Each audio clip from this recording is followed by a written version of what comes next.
హిందూ బంధువులకు జై శ్రీరామ్ అండి. అందరికీ వినాయక చవితి శుభాకాంక్షలు.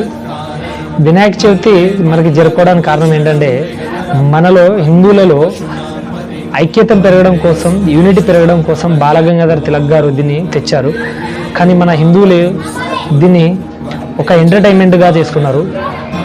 పొద్దు నుంచి సాయంత్రం దాకా డీజే పాటలు పెడుతూ, డ్యాన్సులు చేస్తూ, చిందులేస్తూ, లడ్డూకు వేలం పాట కోసం పోటీలు, మన ఇలా చేయడం వల్ల మన హిందూ సనాతన ధర్మాన్ని అవమానించినట్లుగా జరుగుతుంది.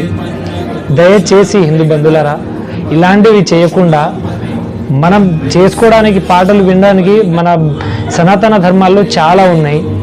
అలా జరుపుకోండి. దయచేసి ఎంటర్టైన్మెంట్గా తీసుకోకండి. ఎందుకంటే మన సనాతన ధర్మాన్ని మీరు అవమానించినట్టుగా అనిపిస్తుంది. మన హిందూ సాంప్రదాయాన్ని అవమానించకుండా మన హిందూ సాంప్రదాయబద్ధంగా మన వినాయక చవితిని జరుపుకుంటూ మన భారతదేశంలో హిందువుల ఐక్యతను మనం చాటి చూపుదాం. జై శ్రీరామ్. సర్వే జన సుఖినో భవంతు, లోక సమస్త సుఖినో భవంతు. హిందువులను నాశనం చేయాలని కోరుకునే వాళ్ళు తప్ప. జై శ్రీరామ్.